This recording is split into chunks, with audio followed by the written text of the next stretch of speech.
was recently asked an interesting question about our souls and why they choose the hardships that they choose in life.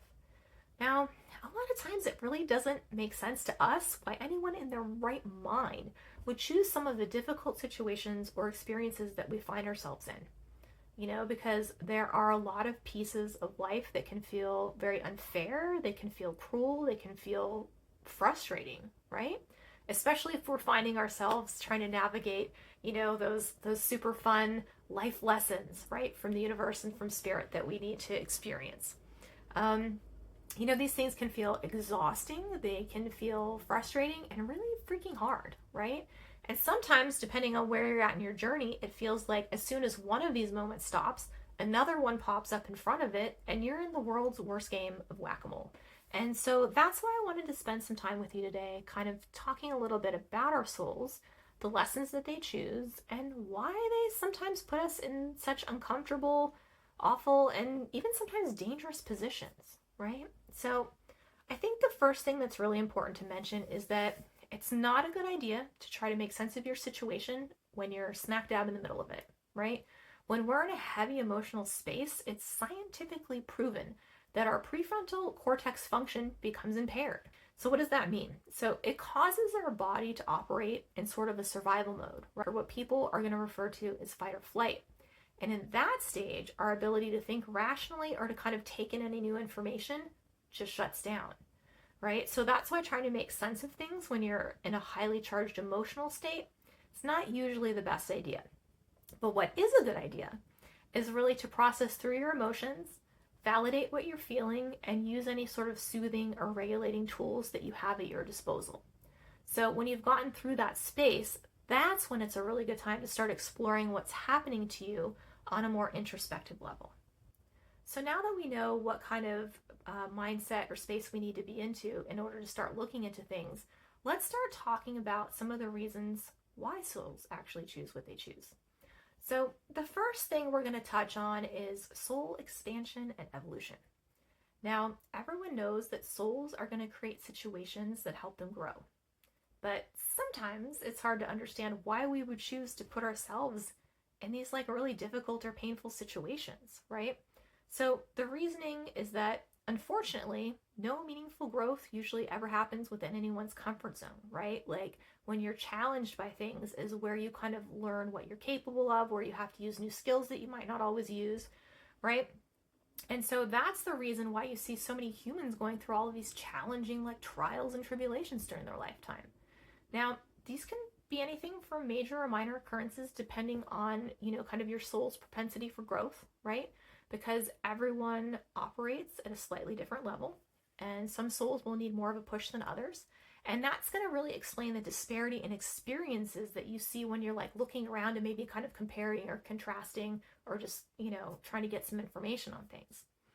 Now, let's talk about that one person that seems to be living like the cushiest life on the planet, right? Someone you might know on a personal level that doesn't seem to go through too many difficult things.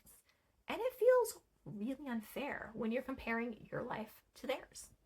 So the explanation for this type of disparity is that the soul that you see coasting through life, they're actually in a state of rest because the lifetime that they just went through before this was so immensely difficult and traumatic that they actually need an easier lifetime to recover from it. So when you look around at what people are experiencing versus what you're experiencing, remember to try not to judge people too harshly, right? Like we can only see others through the lens of our current experience and our current lifetime, not through the lens of like the Akashic records where you can see everything that's happened to them up and until this point. Now, it's important to know that the experiences that we choose can offer us meaningful and some pretty profound lessons if we're paying attention, right? And it also gives us some opportunities for like some really deep introspection, to practice compassion, and it can also give us a level of understanding that might not be readily available to us if we had easier circumstances. So another reason that souls might choose specific life challenges is for something called karmic balancing. So what is that? So basically a soul might have the need to balance past actions or repay some sort of karmic debts, right? This could be anything from unresolved issues from previous lives or even collective karma, like within a family or within a community dynamic. So it essentially kind of follows the law of like cause and effect, if that's helpful. So some people are going to feel like this is a punishment for things from a previous lifetime. And when in reality, it's actually an opportunity to learn from their past actions by experiencing them firsthand. Now, it might manifest as encountering like similar situations or challenges that you might have actually imposed on someone else during a previous lifetime. This particular setup is a subconscious attempt to allow your soul to develop more compassion, right? More compassion, more empathy, more understanding for others who have been in your position. And as humans, it's extremely difficult to understand what other people have been going through unless we've had a similar experience, right? We can kind of imagine, but we'll never really know. So, and even if we do know, sometimes some of us forget, right? So the concept of karmic balancing is a perfect example of why you might find yourself in a situation that's less than desirable. Now, when you are going to choose to confront and kind of resolve these challenges, it's just an opportunity for your soul to expand and gain wisdom and insight into just humanity at large, right? So if you lean into this and you work on absorbing the lessons that are in front of you, it can actually lead to healing the wounds that you've experienced in a previous lifetime, right? So they're not going to affect you as greatly in this one or the next. Now, the underlying theme in this particular category is really about taking personal responsibility and accountability for your actions across all your lifetimes, not just this one, right? Sometimes this one's going to take a couple of tries to get right, right? Like souls will kind of typically continue putting themselves in the space of learning a specific lesson so they can overcome it. Now, it's not because they're stupid or they're dumb, right? Learning something new can be extremely challenging at first. And I don't think there's anyone watching this video right now who can tell me they've never messed up or never made a mistake, right? So just like we need to give ourselves some grace in this lifetime, it would be really nice if we could give it to ourselves across all of our lifetimes as well. So the last and most frustrating reason that souls choose what they choose is something called soul group agreements. In case you're not aware of what this is, so there's a concept that souls usually have groups on the other side. And they can travel into a new lifetime together, right? It's a little cluster.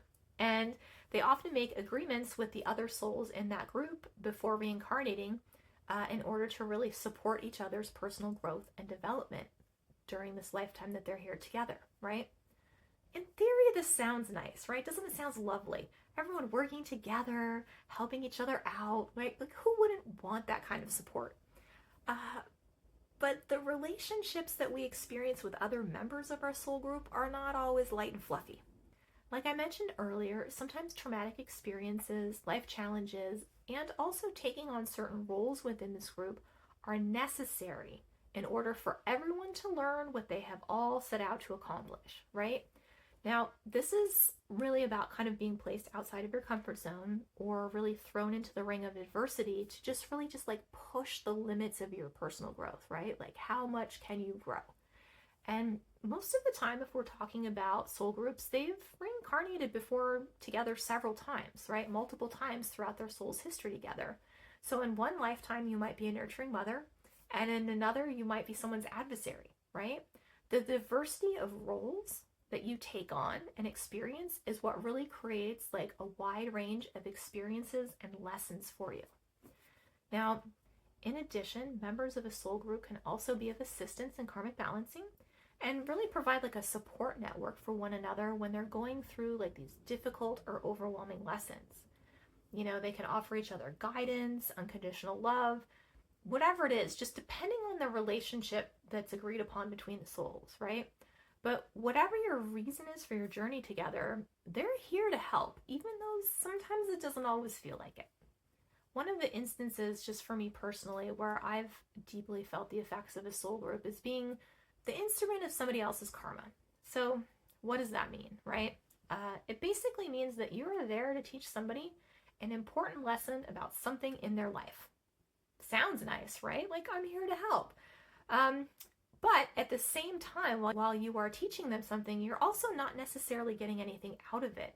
And not only are you not getting anything out of it, it might actually be something that puts you in a bad, difficult, or painful position in the process, right?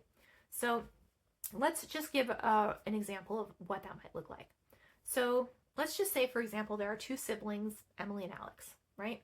And before they were born, their souls agreed that Emily would go through some tough times in order to help Alex grow, right? So as they grow up together, Emily constantly feels neglected by her parents because her parents heavily favor Alex.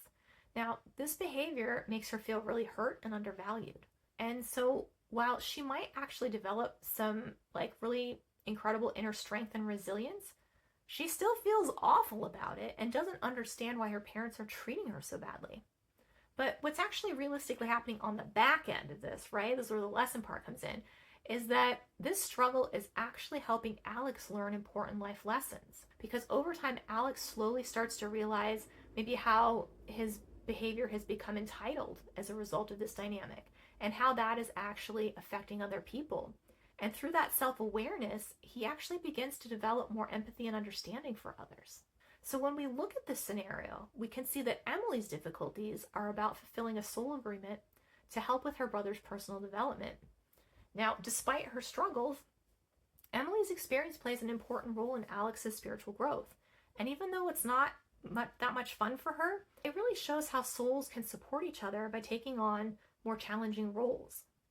In this example, it's kind of easy to see how complex an individual's soul journey can actually be, right? There's a lot of moving parts. And it can also feel really frustrating when you don't remember why you chose what you chose, right? And a lot of times it feels like we're being punished for something. And if you feel sad or upset, I definitely encourage you to sit in that space and process through your feelings, because your feelings are valid and they deserve to be acknowledged. Now, unfortunately, many of us take a different route when we're faced with our lessons because we can't see the deeper meaning that's sort of like behind the things we're experiencing. So spiritual bypassing and brushing things aside because of like the lesson that you're supposed to learn, it's not part of the deal, right? But it is your job to find the meaning in each experience and use that to your advantage instead of kind of letting it just like push you down to the ground. Now, a lot of times that's going to be easier said than done for sure, right? There are some really horrible people out there that do some really horrible things to other people and don't really feel any kind of way about it. And being on the receiving end of that can be just really completely disheartening and painful and just shattering sometimes, right? And it's not an excuse to give up or to slip in a place of kind of adopting that victim mentality, because I really believe that we are all so much more powerful than we think we are. And the strength that we find within ourselves and the support from people in our lives are what's going to carry us through our absolute worst moments.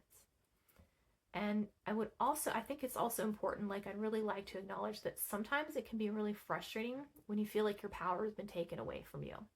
And in a lot of these situations, it can really feel like that. But no matter what happens in life, you get to choose. You get to choose how you react to what's happening around you. And those choices that you make, they say a lot about you and about your character. So sometimes you have to decide who you want to be instead of who you think the world is telling you that you are.